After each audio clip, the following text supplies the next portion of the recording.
Hello, everyone. Welcome, welcome. It's so nice to have all of you. It is the 14th of January. We are so happy that all of you could be here today with us. We have quite a bit to discuss today. It's actually a really, really important subject. And why is it so important? It's so much a part of our faith to understand our history. And the history of the Baha'i faith includes the history of the Baha'i faith. This week's topic is a marathon of the spirit, the life and fate of Mirza Ali Sayyáh, the courier of the Bab. Being one of the earliest Babis and an example of faithfulness, we will follow the life of Mirza Ali Sayyáh, the traveler, as courier of the Bab, his later acceptance of the message of Baha'u'llah, his exile with him to Istanbul and Edirne, where he was recipient of tablets, and finally his exile to the Ottoman Cyprus, one of the four on an island, and his death in August of 1871. So, Dr. Al-Khan, welcome. We're so happy to have you with us today. It is not our Thank first, you. but our next session together. How is it over there? Thank you. Thanks. It's fine. It's good here. It's evening in Germany now, as it is in That's Bahrain. beautiful. That's beautiful. Yes, yes, I'm very blessed to be right now in Bahrain. Such a beautiful country. The skies are always clear, almost never raining here, so it's definitely a whole nother experience. I do want to actually, Doctor, just quickly give an introduction for who you are for those of us joining today that don't know you yet. So, for everyone that doesn't know Dr. Alkan, he has done quite a bit in terms of study of Ottoman texts, quite a bit in terms of the study of history and just religious development as it relates to the Middle East. And it's really amazing to say that he has not just done research with the University of Bamberg in Germany, but he's also gone and been affiliated with the Hebrew University of Jerusalem in Israel. And he's also engaged in Baha'i studies, especially history, since his youth, studying Islamic studies and history, and then also studying Arabic, Persian, and Ottoman Turkish, besides, of course, his native Turkish. So, with all of these amazing pieces of background, including his PhD, where he wrote the thesis about the Babis and the Baha'is in the Ottoman Empire in Turkey, he's also gone through and made other presentations. And you're welcome to view them online. They're amazing. You should definitely check them out. And with that being said, we welcome you to visit the Clearwater Baha'is page. There you'll find quite a few of videos, including those of Dr. Al-Khan. And we're planning on having next sessions with him coming soon. So just wait. We're having it again with Dr. Al-Khan. And again, it's amazing the stuff that he's been able to pull out from the Ottoman text, from history. So we're really anticipating what we'll see today. Again, the Courier to the Bab is an amazing story, and we're looking forward to seeing that together today. We welcome all your questions. Please, as you do have questions, post them in the chat, and we will read them off to Dr. Al-Khan. Again, the chat comments on Facebook, on YouTube, it's going live. You're all welcome to please provide your questions. We'll get to them in order. Thank you again, Dr. Al-Khan. We really appreciate you being here with us today. Please unmute yourself. We all did that today too. Yes. Talking when we're So muted. thank you, John. Yes, sorry about that. Thank you as always, John, and thank you for having me. And thank you to all those who organized this Clearwater online series, lecture series, and all who support this. I'm happy to be again here with you. Welcome, everyone.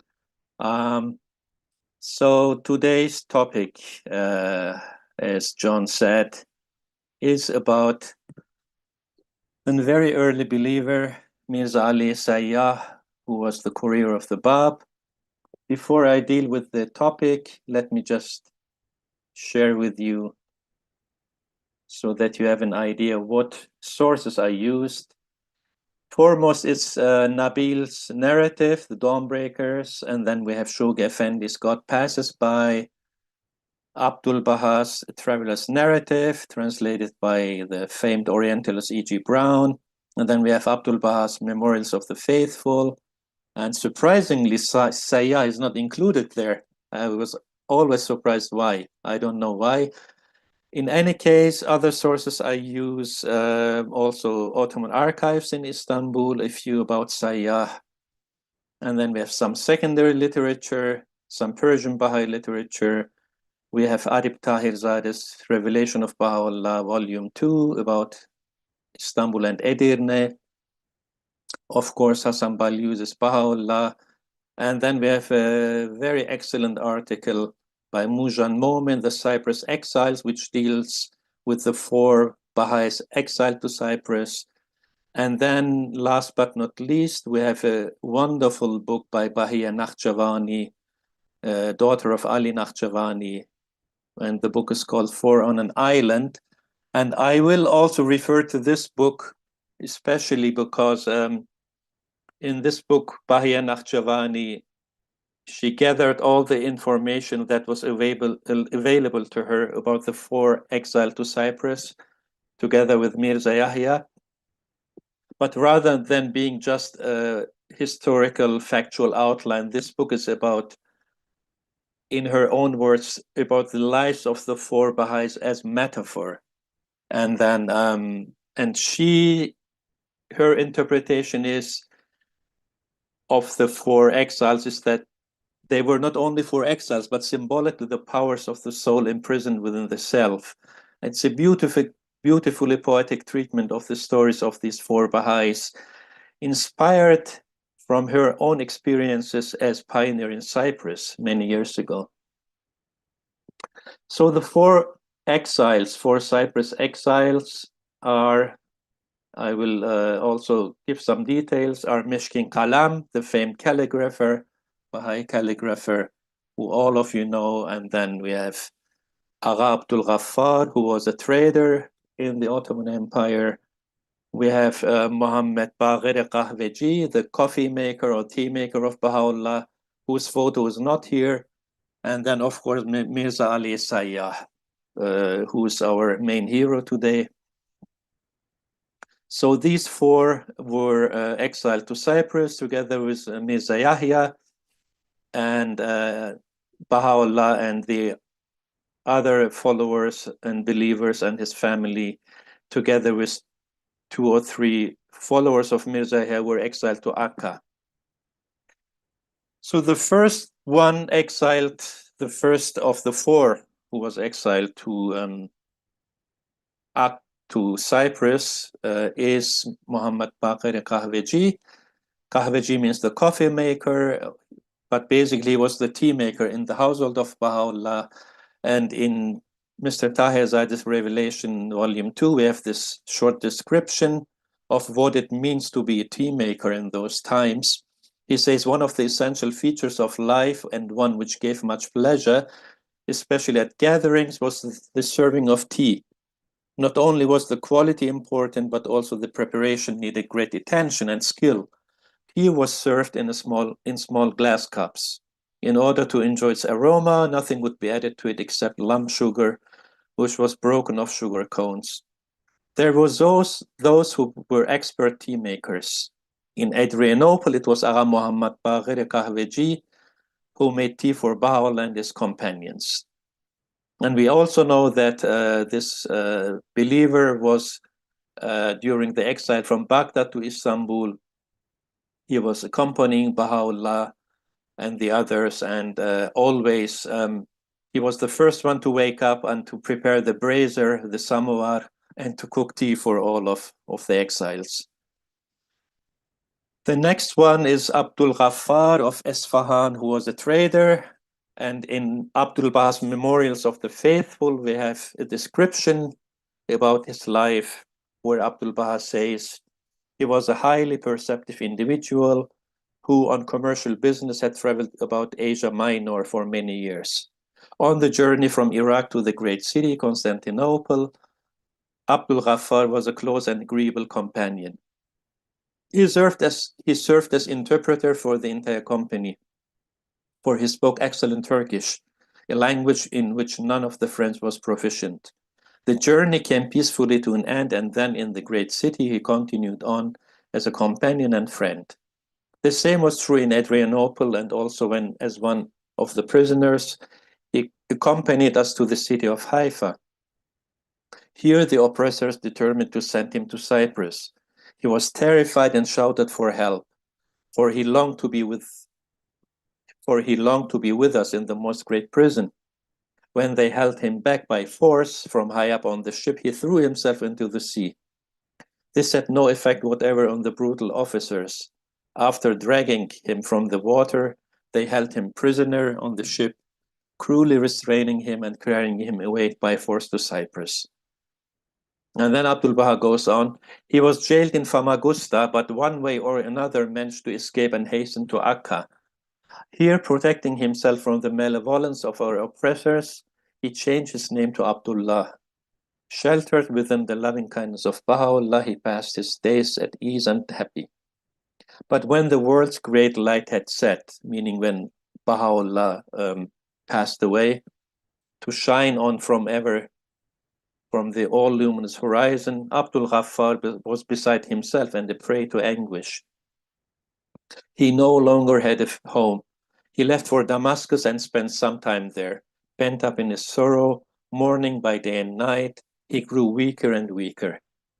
And at the end, far from home, exiled from his love, he set out for the holy threshold of Baha'u'llah. He was truly a man long-suffering and mild, a man of good character, good acts, and goodly words. His sweet-scented tomb is in Damascus. Again, in Memorials of the Faithful, also Abdul Baha talks about Mishkin Kalam, saying that he was among the exiles and that he wielded a musk-black pen and his brows shone with faith. He was among the most noted of mystics and had a witty and subtle mind. The fame of the spiritual wayfarer reached out to every land. He was the leading calligrapher of Persia. He was famed throughout Asia Minor, Turkey. He was, besides for human virtues, a bright star. Meanwhile, he produces splendid calligraphs. He would write out the most great name, Ya Baha'u'llah, O thou glory of the all glorious, with marvelous skill, in many different forms, and would send them everywhere. He was then directed to go on a journey to Constantinople and set out with Janab Sayyáh. When he reached that great city, the leading Persians and Turks received him with every honor at first, and they were captivated by his jet-black calligraphic art. He, however, began boldly and eloquently to teach the faith. The Persian ambassador lurked in ambush.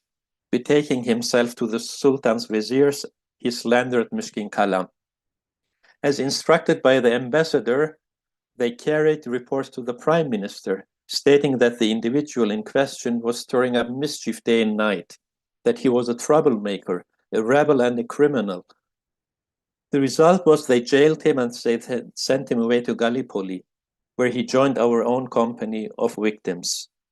They dispatched him to Cyprus and ourselves to the Akka prison. On the island of Cyprus, Janab Mishkin was held prisoner in the citadel of Famagusta. And we learned that Mishkin Kalam stayed in the prison of Famagusta from 1876 till roughly 1879, when the British took over Cyprus, the island of Cyprus, from the Ottomans. And so Mishkin Kalam was free to go. But he stayed in Cyprus, went to Nicosia, the capital of Cyprus, and served the British there in some capacity until he left Cyprus for Akka in 1886. Now going back in time again to the time of Baha'u'llah's banishment in Edirne, we know that Baha'u'llah stayed in a few houses in Edirne, in Adrianople. So one of those was the house of Rizabe, which is still there and a place of pilgrimage for the Baha'is. He stayed there about 1 year and then transferred to the residence to the house of Amrullah, where he stayed about 3 months.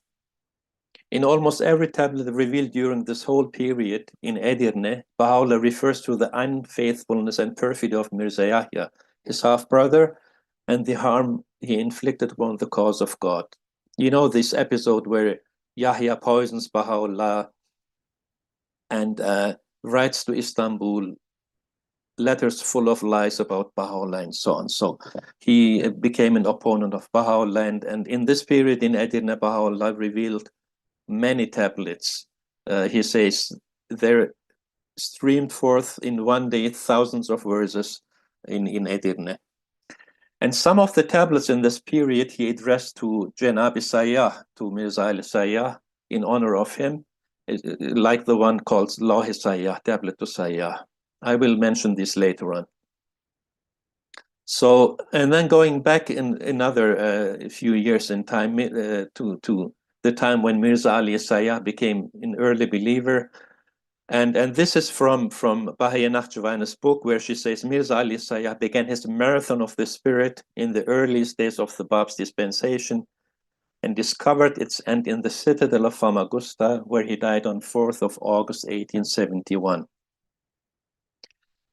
Mírzá al-Sayyáh Maraghi, or Sayyáh, which means the traveler, acted as the servant and courier of the Bab in Makwa and Shahrik, ranked among his leading companions, and subsequently embraced the message of Baha'u'llah.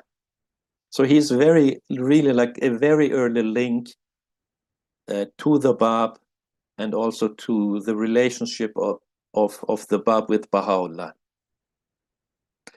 His real name was Molla Ali Adeguzel, and the year he was born we don't know, unfortunately, but we know he was born in Maraghe, and there are two cities actually named Maraghe. One is in Iran, in Azerbaijan, and the other one is in the region of Karabakh in the Caucasus, now in the Republic of Azerbaijan. I will come to that again later, why it's so important.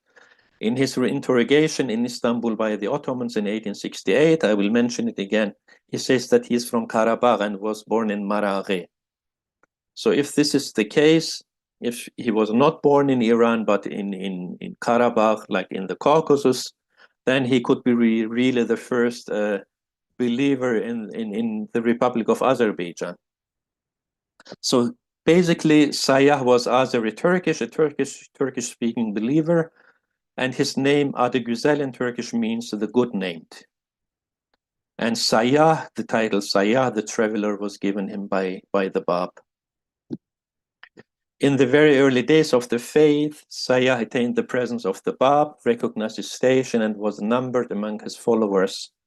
And no sooner did he embrace the cause of the Bab than he began to serve his Lord with great dedication and earnestness. When the Bab was imprisoned in the castles of Makwa and Shahrik, Sayyáh served him as a faithful messenger. Sayyáh attained the Bab's presence many times in these fortresses and was one of his leading companions. From there, he proceeded to various parts of Persia, bearing the messages of the Bab to his followers and bringing their letters back to him. On one occasion, he carried some tablets in the handwriting of the Bab, together with an exquisite pen case as a gift from the Bab to Quddus. Now we come to the time after the battle at Sheikh Tabarsi, where, as you know, most of the letters of the living died defending themselves, and and with a ploy they were deceived, and the government, the soldiers attacked the Sheikh Tabarsi and almost killed everyone there. So what happened later is that the Bab, after hearing about this tragedy at Sheikh Tabarsi, from November 17 to December 17th in 1849, he resumed the work he had been compelled to interrupt, meaning revealing verses. The first page he wrote was dedicated to the memory of Mullah Hussein. In the visiting tablet revealed in his honor, he extolled in moving terms the unswerving fidelity with which he served Quddus throughout the siege of the fort of Tabarsi. He lavished his eulogies on his magnanimous conduct, recounted his exploits, and asserted his undoubted reunion in the world beyond with the leader whom he had so nobly served. He too, the Bab wrote, would soon join those twin immortals, each of whom had, by his life and death, shed imperishable luster on the faith of God. For one whole week, the Bab continued to write his praises of Quddus, of Mullah Hussein, and of his other companions, who had gained the crown of martyrdom at Tabarsi. So this is from the Dawnbreakers, and we have many descriptions about Sayyáh being in the service of the Bab. And then continuing, Nabil says in his narrative, no sooner had he, the Bab, completed his eulogies of those who had immortalized their names in the defense of the fort, then he summoned Mullah Adi Guzal, who was one of the believers of Maraghe, who for the last 2 months had been acting as his attendant. He affectionately received him, bestowed upon him the name Sayyáh, the traveler, entrusted to his care the visiting tablets he had revealed in memory of the martyrs of Tabarsi, and bade him perform on his behalf a pilgrimage to that spot. Arise, the Bab urged him, and with complete detachment proceed in the guise of a traveler to Mazandaran, and there visit on my behalf the spot which enshrines the bodies of those immortals, who with their blood have sealed their faith in my cause. As you approach the precincts of that hallowed ground, put off your shoes and bow your head in reverence to their memory. Invoke their names and prayerfully make the circuit of their shrine. Bring back to me as a remembrance of your visit a handful of that holy earth which covers the remains of my beloved ones, Quddus and Mullah Hussein. Strive to be back ere the day of Nowruz, that you may celebrate with me that festival, the only one I probably shall ever see again. And Nabil continuing says, faithful to the instructions he had received, Sayyáh set out on his pilgrimage to Mazandaran. He reached his destination on January 15th, 1850. And by January 23rd, the first anniversary of the martyrdom of Mullah Hussein, he had performed his visit and acquitted himself of the mission with which he had been entrusted. From thence he proceeded to Tehran. So in Tehran, before he went to Tehran, actually, Shoghi Effendi says that the Bab prepared some of his disciples to expect the imminent revelation. Others he orally assured would live to see its day. To Mullah Baqir, one of the letters of the living, he actually prophesied in a tablet addressed to him that he would meet the promised one face to face. To Sayyáh, another disciple, he gave verbally a similar assurance. Now again, Nabil, allow me again to quote Nabil. He wrote, I have heard Aghay Kalim, which is Mírzá Musa, the faithful brother of Baha'u'llah, who received Sayyáh at the entrance of Baha'u'llah's home in Tehran, relate the following. It was the depth of winter when Sayyáh, returning from his pilgrimage, came to visit Baha'u'llah. Despite the cold and snow of a rigorous winter, he appeared attired in the garb of a dervish, poorly clad, barefooted, and disheveled. His heart was set afire with the flame that pilgrimage had kindled. No sooner had Sayyid Yahya Darabi, surnamed Wahid, who was then a guest in the home of Baha'u'llah, been informed of the return of Sayyáh from the fort of Tabarsi, then he, oblivious of the pomp and circumstance to which a man of his position had been accustomed, rushed forward and flung himself at the feet of the pilgrim. Holding his legs, which had been covered with mud to the knees, in his arms, he kissed them devoutly. Abdul Baha later, when he was in America, recounted a similar story about Sayyáh. He says, I remember once in Tehran when I was a child, so Abdul Baha must have been about 5 years old. I was sitting by Agha Sayyid Yahya Wahid when Mírzá Ali Sayyáh came in wearing the taj and carrying the rod of a dervish with his bare feet covered with mud. Someone asked him where he was coming from. He replied that he had come from the fortress of Mahku, from the august presence of the Bab.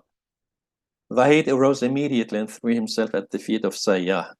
And with tears streaming down his face, he rubbed his beard on Sayyáh's feet, saying, he has come from the court of the beloved. Although Wahid was a renowned and illustrious person, still he was humble before the servants of the threshold of God. And then we learned from Nabil that Sayyáh stayed a few days in Baha'u'llah's home in Tehran.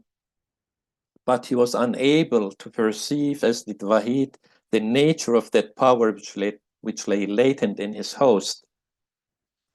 Though himself the recipient of the utmost favor from Baha'u'llah, he failed to apprehend the significance of the blessings that were being showered upon him.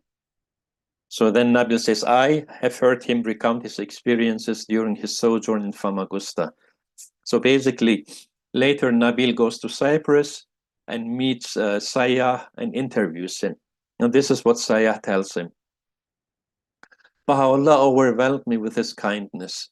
As to Wahid, notwithstanding the eminence of his position, he invariably gave me preference over himself whenever in the presence of his host.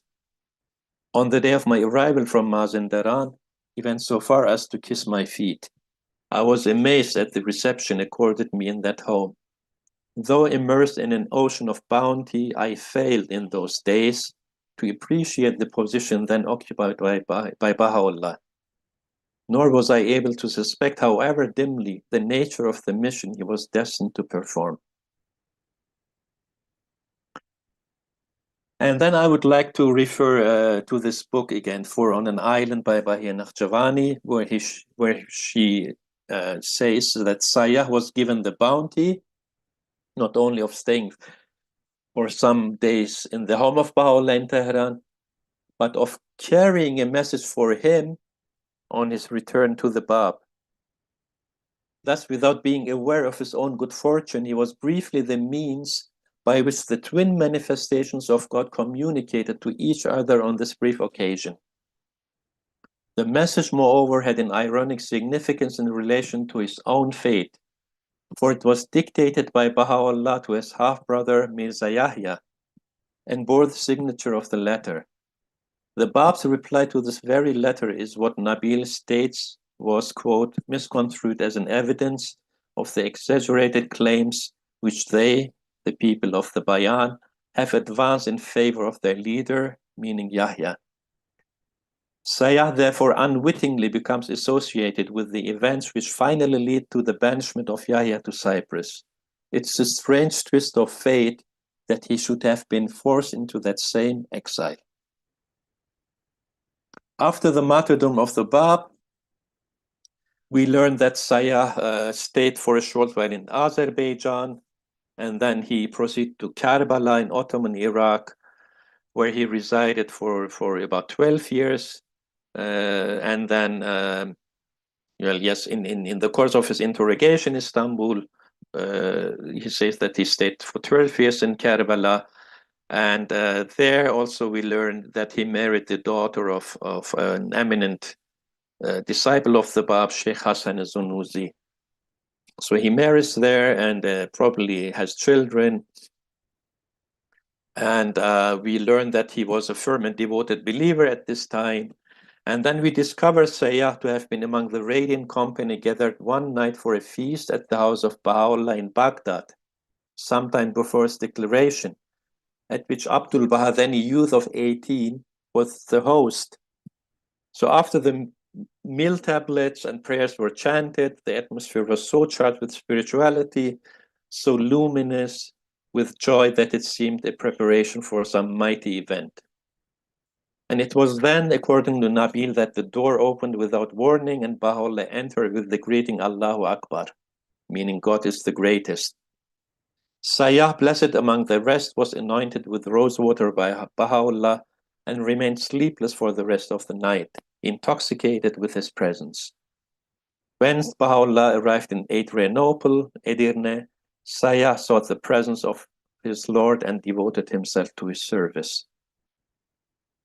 Here we see this photograph of Abdul Baha in Adrianople with his brothers and companions of Baha'u'llah, and the last four standing on the top right are Mishkin Kalam, Mírzá al-Sayyáh, and then in between we have the cook of Baha'u'llah, and then far right standing is Agha Abdul Ghaffar.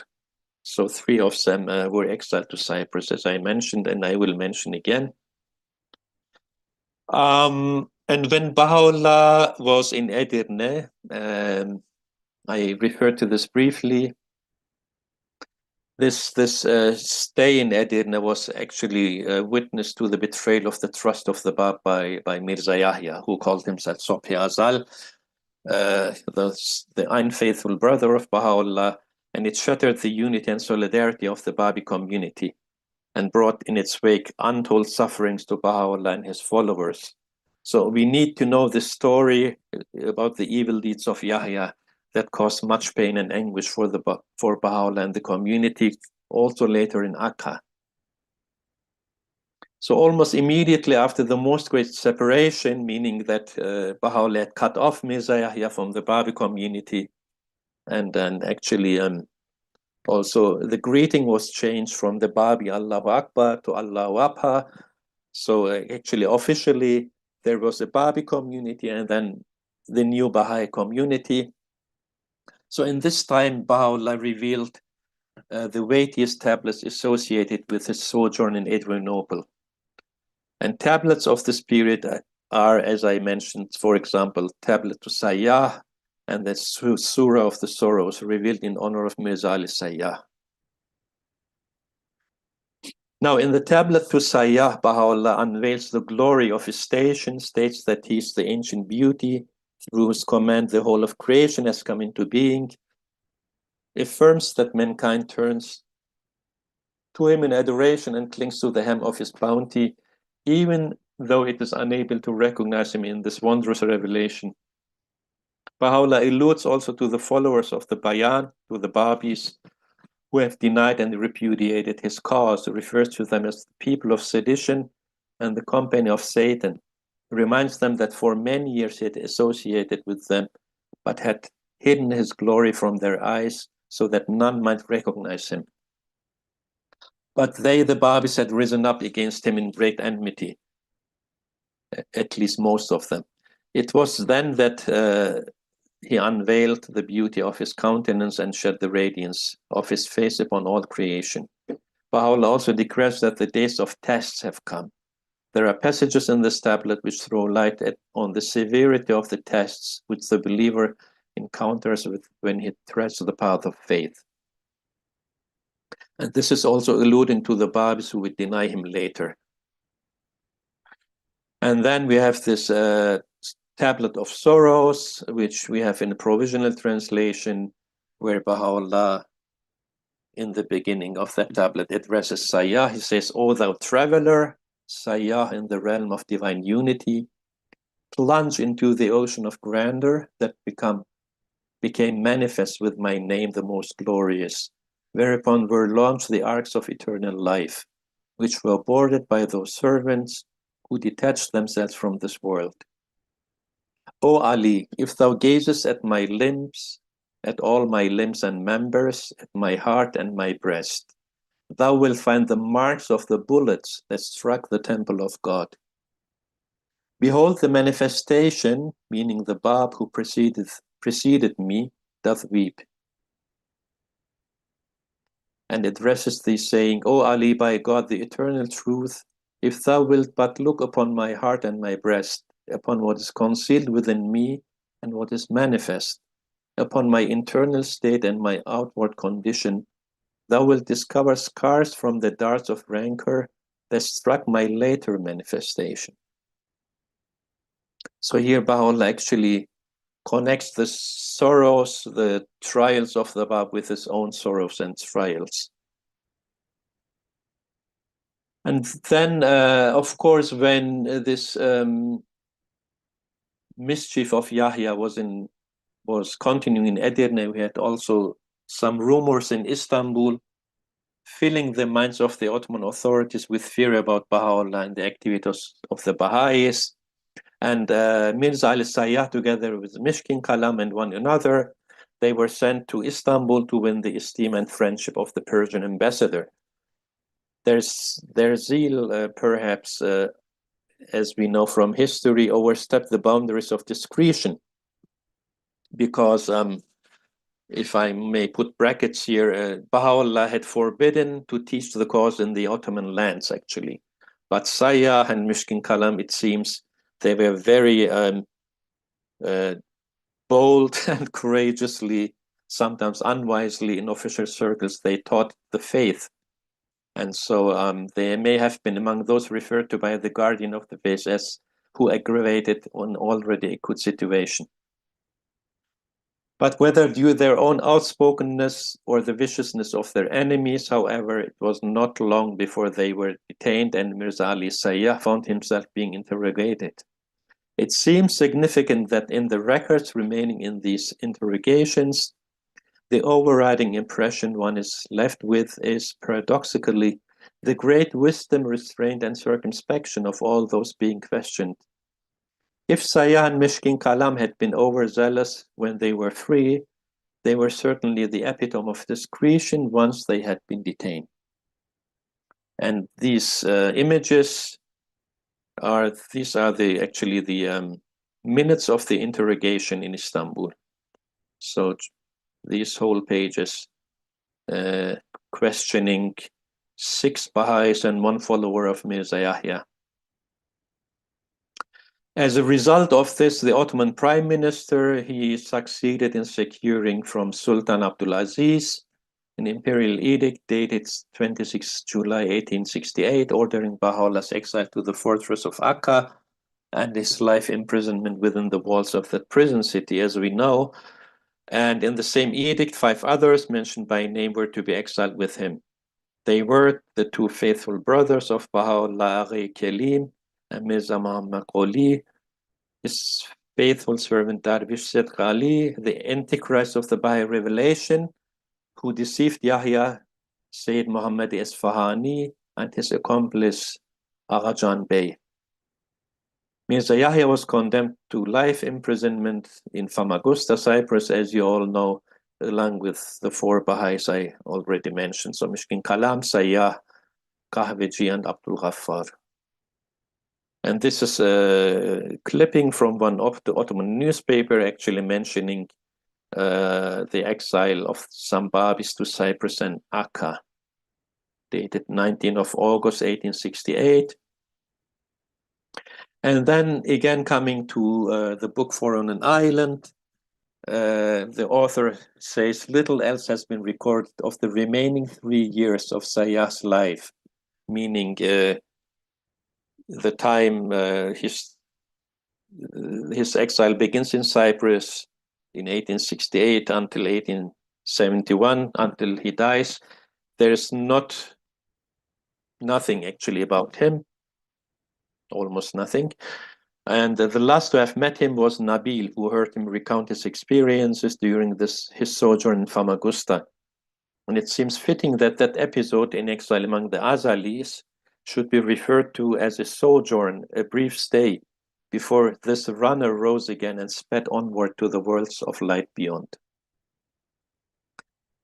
So actually, there are 4 files in the Ottoman archives in Istanbul about Sayyáh, and one file is from before his death.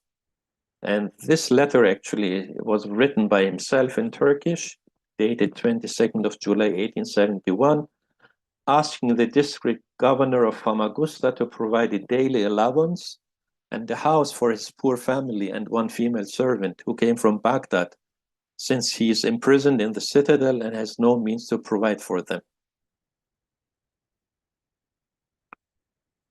As I said, there are 4 files about Sayyáh at the Ottoman archives, and the 3 other files date from just after his death, which is on 3rd of August 1871 and not 4th of August as we have in Baha'i sources.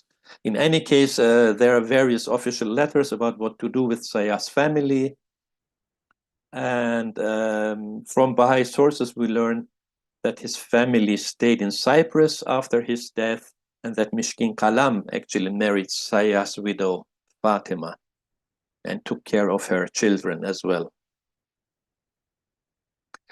And then in Traveler's Narrative, which was translated by E.G. Brown, and he has copious appendices and footnotes in that book, he summarizes actually some documents from the state papers of the British Cyprus government. And in one document mentions that Sheikh Ali Sayyáh arrived as an exile at Famagusta after his death. And after his death, an allowance of 2.5 piastres a day was given to his widow and each of his children. And Mishkin Kalam subsequently married the widow.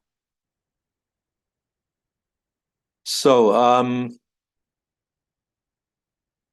we actually know, almost know, I would say, that after Sayyáh unfortunately died, and from one source which E.G. Brown mentions, he says that Sayyáh died from poisoning. But that's all we know. We don't know if he was poisoned or he was poisoned by some food or whatever. So we don't know, unfortunately. But Sayyáh was buried in Cyprus, and it's very important to say that he was this very early link, going back to the early days of the Bab, being his courier, and being the link between the Bab and Baha'u'llah, and then later served Baha'u'llah faithfully. So it's really a treasure for Cyprus and the Baha'i community to have this treasure of the grave of Sayyáh in Cyprus. Now, when we pursue history, I think there should be lessons to learn from what we learn about history, and in this case from Sayyah's life. And I would like also again to quote from Bahia Nakhchivan's For on an Island, how she links his life to our lives. She says Sayyáh was the messenger of the Bab. He soared on the dawn breeze, uplifted by the words he carried, and the moment of daybreak found him light untrammeled, leaping from lord to lord.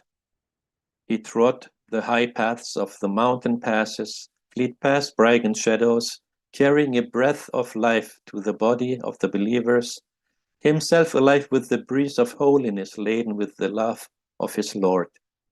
His spirit is stirred with the tempestuous wind of God in this day. He is the symbol of detachment, for we might allow ourselves to imagine that the Bab is not only telling him to wear the guise of a traveler, but inviting him to become a wayfarer in the path of God, a seeker of certitude through the 7 valleys of the Spirit, the embodiment of restless endeavor, of active service. The character of Sayyáh invites us, therefore, not only to direct ourselves towards the dayspring of this revelation, as Muhammad Baqir, the tea maker, did, nor merely to plunge headlong into love of the ancient beauty, as Abdul Ghaffar did, but to arise, put our whole trust in him, and become active Baha'is. And then Mrs. Nakhchivan continues saying, the mastery of this man's life lay in the quiescence at its end. His son rose running and sat in a prison cell. The chains of interrogation could not stop his zeal. Though his tongue was bound and his legs restrained, still the heart of him was running. Such divine restlessness not only transforms the individual, but can influence a whole civilization. It is the light that radiates through those souls responsible for the progress of the world and the advancement of its peoples. It is what makes them like unto leaven, which leaveneth the world of being, and constitutes the animating force through which the arts and wonders of the world are made manifest. The impulse to express the spiritual restlessness in action can be conducive, therefore, to the establishment of a new world order. Thank you.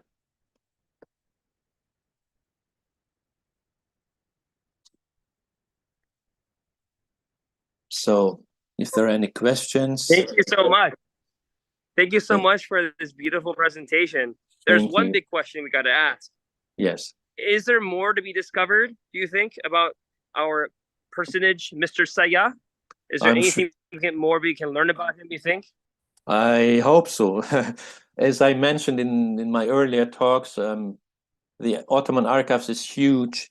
It's the biggest archives in the world, having at least 150 million papers, documents.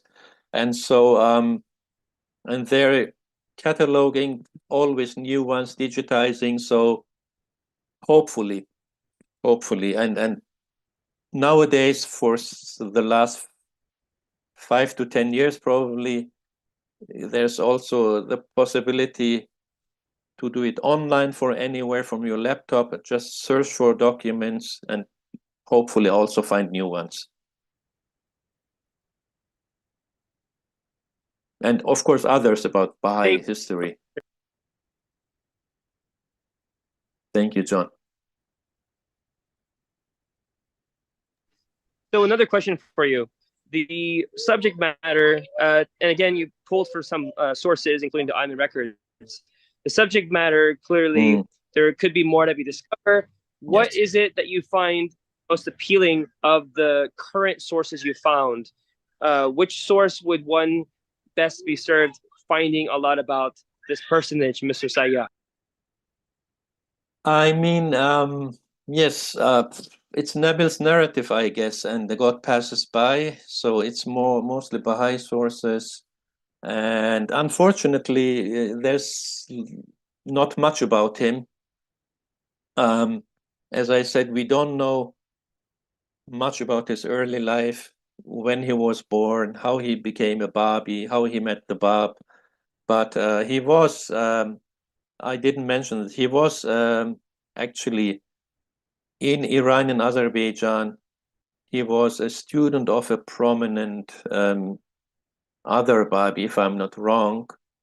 And so, and this way he became a believer. So, so for now we have Nabil's narrative and God passes by, and of course also some Persian sources, but they all repeat the same things.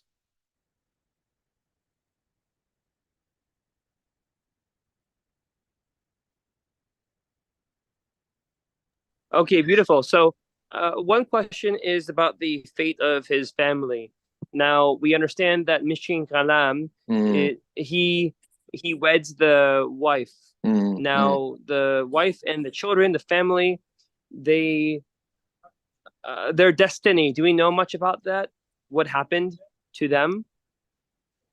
Actually, in the translation of a traveler's narrative by which Abdul Baha wrote and which this E.G. Brown translated at the beginning of the 20th century.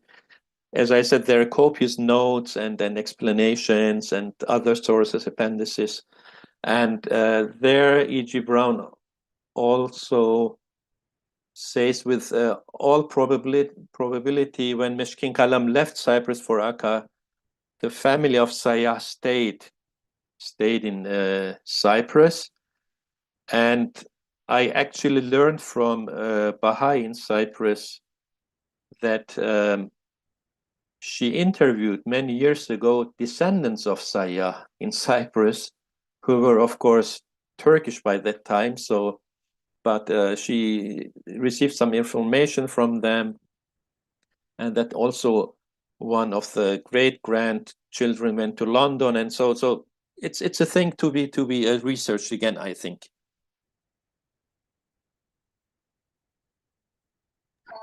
Thank you so much for making that a little more clear. That's quite a bit of information if someone's to follow that. Actually, now, also, may I add, sorry, John, may I also add, actually, as you know, Mírzá Yahya died in Cyprus in 1912, and he had many wives and children, as we know. They're all mentioned also by E.G. Brown, and then in this article by Mujan Momen, the Cyprus exiles, there is a detailed list of the wives, of the children, and so on. And so we know that some stayed in Cyprus, eventually, became Muslims, and to this day there is an Ezel family actually in Cyprus. They're aware of their heritage, but I guess they don't know much about Babi or Baha'i, but they know about Yahya and that he was exiled. And there were recent, like some 10 years, 20 years ago also, interviews with these people by journalists in Cyprus, and who interviewed the Ezel family. And also, Muzan Momin also mentions this in his article from about 40 years ago, I think, that there are descendants of Mirza Yahya also in Cyprus, but totally unaware and no connection whatsoever to the Baha'i community.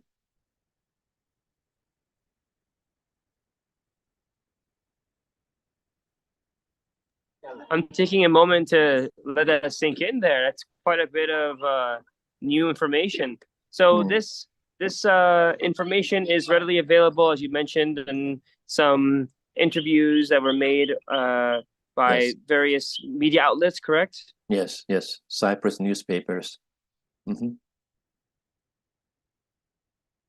The Turkish part of Cyprus, the northern Cyprus. Actually, just for the sake of recognition, a lot of people don't know about some of the issues that happened in Cyprus, being that there's a Turkish part of Cyprus. Could you, just as a matter of context, nothing more, but just the context, provide us an understanding of what that means? Yeah. So basically, I mean, Cyprus is, yeah, as you know, it's an island in the East Mediterranean, and it was for about 400 years Ottoman until 1878, until the British took over with some agreement with the Ottomans, and then later, after they left, there was one Cyprus, not divided, and as you know, there are Greeks and also Turks living there, always together. But due to some issues, there were problems then among the Greeks and the Turks, and so there's a version by both sides that they attacked each other, and then in the 1950s and 60s and later in the 70s, there were clashes and even killings among the two communities, until then in 1974, Turkey, like the Turkish military, went there and occupied the northern part, and actually the Republic of Northern Cyprus, the Turkish Republic of Northern Cyprus, was proclaimed, but to this day it is contested and not officially recognized. And the border between northern and southern Cyprus is a UN. It's guarded by UN soldiers, and so it's still a tricky issue. And but the interesting thing is that there's one national spiritual assembly in Cyprus, as there was only one national spiritual assembly in Germany. Although we had until 1989 two Germanys, it was always one NSA. So we have one NSA of Cyprus, which makes me hopeful that it will be united someday. Thank you so much for sharing that with us. This is quite a bit of background information that a lot of people, especially those in the West, would be completely unaware of. So thank you for sharing that with us. Thank you, John. Thank you. Yes, I think that as it relates to questions that we are actually out of questions. And okay, now we have our last question. That's good. We have a question here. All right, from Diana. Do you know why the 4 Baha'is were sent to Cyprus and the 4 Azalis were sent to Akka? That's a very interesting question. I have nothing official. I haven't seen anything in the Ottoman documents, like the exile edicts.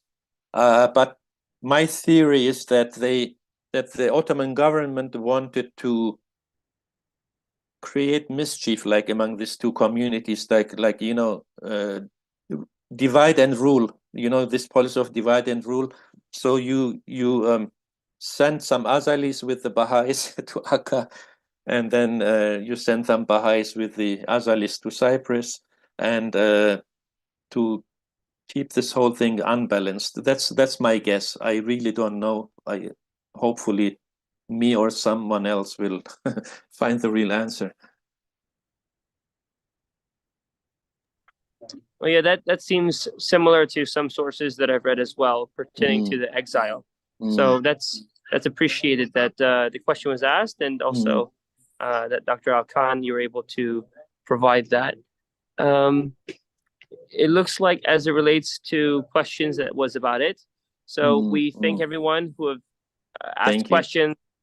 Thank you, Dr. Al-Khan, for being here to Thank you so much. For all of you who are interested in these sessions and learning more, Dr. Al-Khan has another video, and we'll be making more videos online. So please come to clearwaterbaha'is.org. Check out our section for next week. The session next week will... I have a unmuted person. Hello? Yeah, I posted a question earlier about if our lecturer knows about or could do a lecture on Sheikh Salman, who was the illiterate courier. Yes. I've never read much about him, but I'm curious about him too, and I'm wondering if our lecturer today knows about him or could do a future lecture about him. Possibly, yes. I have to see what if maybe. I mean, I have to see what sources are available, and inshallah. Yeah, I appreciate that so much. Yeah, because thank you for these remote persons, especially to us Westerners, it sort of tied together things for us. Anyway, thank you. Sorry for interrupting, John. No. I mean, it's really important because this Salman also received many tablets by Baha'u'llah. So he's some important believer as well. Thank you. Yeah, as he was illiterate, it's something that, as a matter of judiciousness, it was deemed to be best after the session, so we could talk about it to see if it would be a viable subject. So thank you, Norbert, for asking the question nonetheless. Dr. Al-Khan will be happy to have you present on it as well as the next planned session. We are always, and we mean this, as you heard from Norbert as well, we're very interested in seeing what other research you can present before us, as we will all greatly learn through just exposure to sources we wouldn't normally see. So thank you again for all your hard work and research. Thank you, John. Yeah, if I may add, I mean, there are so many documents I haven't used in my first book, and so as you know, John, I embarked again on this journey, you know, to read, to sift through the Ottoman documents, and there are many more about the history, be it in Edirne, Akka, to various topics. So hopefully, as time passes by, I will be able to present other topics. And we are here ready to present them with you, have them on on Clearwater Baha'is. And with that being said, we wish all of you a beautiful Sunday, but please, before you leave, if you're on YouTube and Facebook, please make that subscription, like the post, so you can also share the post so other people can become aware of this history. We thank you again, Doctor, and we thank all of you who are supporting this content by sharing the content and learning from it, and you know, serving as inspiration to maybe follow in Dr. Al-Khan's footsteps to also be one of the future historians of tomorrow. Thank you. Thank you.